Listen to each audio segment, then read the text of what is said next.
75% జనాభా ఉన్నటువంటి ప్రజలు స్వాతంత్రం వచ్చి 75 సంవత్సరాలు అయినప్పటికీ ఇంకా అడుక్కున్న స్థాయిలో ఉండడం, ఇంకా మాకు రిజర్వేషన్లు కల్పించాలి, మాకు ప్రాతినిధ్యం కల్పించాలని మరి ప్రభుత్వాలని వేడుకోలు చేసేటువంటి పరిస్థితులు ఉండడం అనేది చాలా దురదృష్టకరమైనటువంటి విషయం అధ్యక్ష.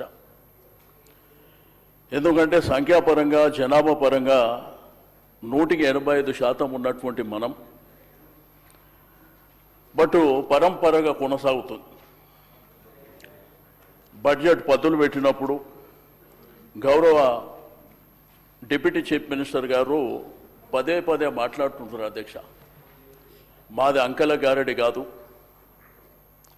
మేమేదైతే బడ్జెట్లో పెట్టినామో అవి కంపల్సరీగా మేము ఇంప్లిమెంట్ చేస్తామని. అధ్యక్ష, కాంగ్రెస్ ప్రభుత్వం వచ్చిన తర్వాత 24-25 సంవత్సరం మొదటి సంవత్సరంలో 9,200 కోట్ల రూపాయలు బడ్జెట్లో పెడితే ఖర్చు పెట్టింది అధ్యక్ష 1,932 కోట్లు. అంటే అనౌన్స్ చేసిన దాంట్లో 20% కూడా పెట్టలేదు అధ్యక్ష. అదేవిధంగా 25-26 సంవత్సరంలో బడ్జెట్లో పెట్టింది 11,405 కోట్ల అధ్యక్ష, ఖర్చు పెట్టింది 3,000 కోట్లు. అంటే ఇదంతా మమ్మల్ని మోసం చేయడానికా? అంటే అనగారినటువంటి పేదవాళ్ళు అడగలేరనా? కామారెడ్డి డిక్లరేషన్ అధ్యక్ష, ఆ రోజు పక్క రాష్ట్ర ముఖ్యమంత్రి గారు సిద్ధరామయ్య గారిని పిలిచి అలవిగానటువంటి హామీలన్నీ ఇచ్చి 42% రిజర్వేషన్ ఇస్తామని, కాంట్రాక్టులలో 42% ఇస్తామని,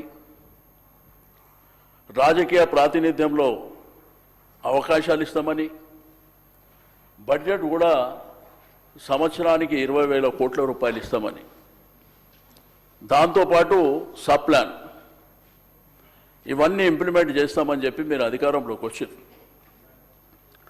సరే, మా వాళ్ళు మోసపోయినరు, నమ్మినరు, ఓటేసినరు, మరి ఇప్పుడు బాధపడేటువంటి పరిస్థితిలో ఉన్నమాట వాస్తవం.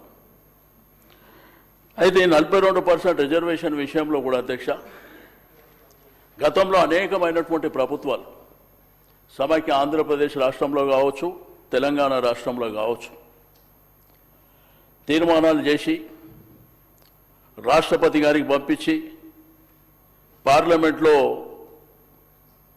మరి 9th షెడ్యూల్లో పెట్టాలనేటువంటిది అందరూ ముఖ్యమంత్రులు చేశారు.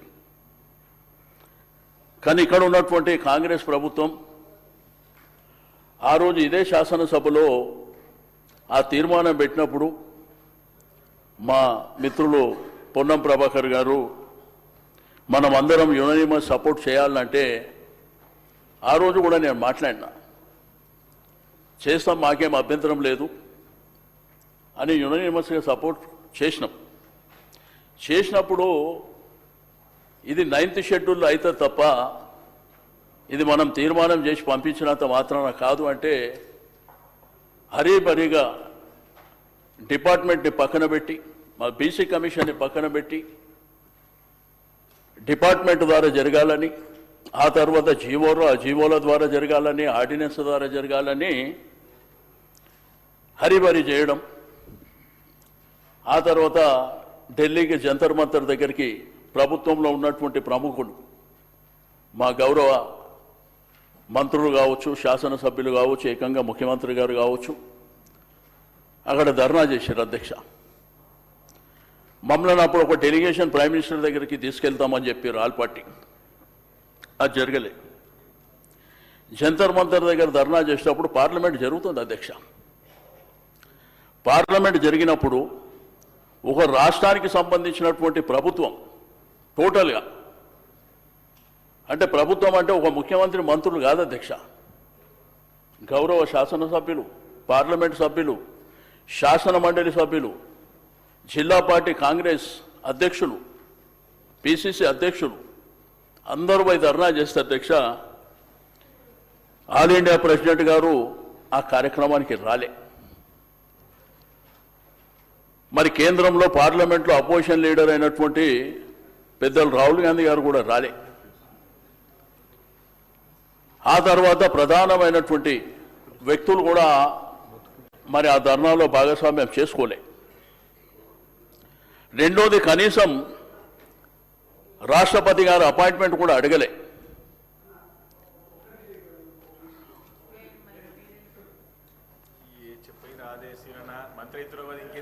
లేదు నేను డివేష్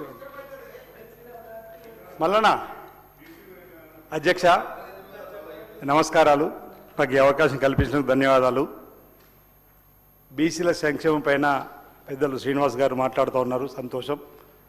బీసీలకు సంబంధించిన అంశంలో మా పరిధిలో ఉన్నట్టు కామారెడ్డి డిక్లరేషన్లో 42% రాజకీయ విద్య ఉద్యోగాల్లో మాకు అవకాశం వచ్చిన తర్వాత చట్టాన్ని రూపొందిస్తాం, అవకాశాలు కల్పిస్తామన్న మాట చెప్పడం, దానికి అనుగుణంగా చిత్తశుద్ధితో పనిచేసినాం. మీ అందరికీ కూడా తెలుసు. గౌరవ ముఖ్యమంత్రి రేవంత్ రెడ్డి గారు బీసీ బిడ్డ కాకున్నప్పటికీ వారు ఇచ్చినటువంటి ఆలోచన, కులగణన, ఆ తర్వాత ఇదే సభలో బీసీ సంక్షేమ శాఖ మాచులు పొన్నం ప్రభాకర్ గారు బిల్లును ప్రవేశపెట్టడం, సాటి బీసీ బిడ్డ బిల్లును ఆమోదింపు చేసే విధంగా మీరందరూ కూడా మాట్లాడుతూ సపోర్ట్ చేశారు. ఇక్కడ భారతీయ జనతా పార్టీ కూడా మద్దతు చెప్పింది. అసెంబ్లీలో సై అంటున్నారు, లోక్సభకు వెళ్ళేవారు నై అంటున్నటువంటి పద్ధతి కూడా చెప్పినాం. బీసీలకు నోటికాడికి వచ్చిన బుక్క నెత్తగొడ్డదని కేంద్ర ప్రభుత్వం కోరే క్రమంలో ఇప్పుడు మీరే అంటున్నారు. జంతర్ మంతర్ దగ్గర గౌరవ ముఖ్యమంత్రితో పాటు గౌరవ మంత్రులు, ఉప ముఖ్యమంత్రి, ఎమ్మెల్యేలు, ఎమ్మెల్సీలు, ఎంపీలు ఆంధ్రం కూడా ధర్నా చేసినాం. మరొక మాట ఏమన్నారంటే, ఇప్పుడు అక్కడ ధర్నా చేసినప్పుడు ఎందుకు రాహుల్ గాంధీ గారు రాలేకపోయారు, ఆ అంశాలు నేను మాట్లాడే ప్రయత్నం చేస్తున్నా. మేము ఏదైతే జంతర్ మంతర్ దగ్గర గౌరవ ముఖ్యమంత్రి రేవంత్ రెడ్డి గారి నాయకత్వంలో తెలంగాణ సమాజం యావత్తు కూడా ధర్నా దీక్ష చేసే కంటే ఒకరోజు ముందు ఇందిరాభవన్లో, ఒకరోజు ముందు జాతీయ స్థాయిలో ఓబీసీ మీటింగ్లో కూడా రాహుల్ గాంధీ గారు తెలంగాణ రోల్ మోడల్ అయింది, 42% రాజకీయ విద్య ఉద్యోగుల చట్టం తయారు చేసింది అని రాహుల్ గాంధీ గారు దేశానికి మన తెలంగాణను పరిచయం చేసిన సందర్భం అధ్యక్ష. ప్రతి నిత్యము ప్రతి నాయకుడు ప్రతి కార్యక్రమంలో పాల్గొనాలని కార్యక్రమం వారు ఆల్రెడీ దీనికి ఒప్పుకున్నారు, వారు మద్దతు ప్రకటించారు. ఈ క్రమంలో వారు రాహుల్ గాంధీ గారు పేరు తీసిరు కాబట్టి మరి రాహుల్ గాంధీ గారి చిత్తశుద్ధి ఉంది. వారి దేశంలో అన్ని రాష్ట్రాల్లో కూడా తెలంగాణ బీసీ కులగణన జరిగింది. మన కులగణన జరిపిన తర్వాతనే ఈరోజు కేంద్ర ప్రభుత్వం కూడా జనాభా లెక్కలతో పాటు మీ కులగణన చేయమని చెప్పి సుప్రీంకోర్టులో అఫిడవిట్ చేసినటువంటి భారతీయ జనతా పార్టీ కూడా దిగచ్చి రోజు కులగణన జరుపుతుంది అధ్యక్ష. ఇది తెలంగాణ కమిట్మెంట్ బీసీలకు ఉన్నటువంటి సందర్భాన్ని నేను చెప్పేటువంటి ప్రయత్నం చేస్తున్నా. తప్పనిసరిగా మా పరిధిలో మా చిత్తశుద్ధి నిరూపించుకున్నాం. ఈరోజు ఆ రోజు కూడా మేము అడిగినాం బీఆర్ఎస్ పార్టీని, మీరు కూడా తెలంగాణ బీసీల పక్షాన రండి, జంతర్ మంతర్ దగ్గర మాతో పాటు కలిసి మన బీసీ సంక్షేమ సంఘాలను కూడా ధర్నేసినప్పుడు మమ్మల్ని ఆహ్వానించినప్పుడు వాళ్ళు కూడా ఆహ్వానించారు అధ్యక్ష. సరే మాతో రావడం వీలు కాకపోతే మీరన్నా ఒక టెంట్ వేసుకుని ఇంత జంతర్ మంతర్ దగ్గర కూర్చుంటే దాని ఎఫెక్ట్ వేరే ఉంటుందంటే అన్నట్టు రానటువంటి సందర్భం. కాబట్టి ఈరోజు కాంగ్రెస్ పార్టీ బలహీన వర్గాలకు సంబంధించినటువంటి అంశంలో చిత్తశుద్ధితో పనిచేస్తుందని చెప్పేటువంటి ప్రయత్నం చేస్తున్నాను అధ్యక్ష. నేను భవిష్యత్తులో తప్పనిసరిగా ఈ 42% రాజకీయ రిజర్వేషన్ సాధించి తీర్థమన్నమాట. ఆ రోజు అన్నాం, ఒకవేళ కేంద్రంలో భారతీయ జనతా పార్టీ ఇవ్వకపోతే మేము అధికారులకు వచ్చినా కాదు ఇస్తాము, మా రాహుల్ గాంధీ గారు ప్రధానమంత్రి అయిన కానీ మాట కూడా చెప్పినటువంటి సందర్భం ఉంది. తప్పనిసరిగా మాకు విశ్వాసం, నమ్మకం ఉంది. ఈరోజు మన ఎన్నికల అధ్యక్ష పార్టీ పరంగా 55% ఇచ్చినాం.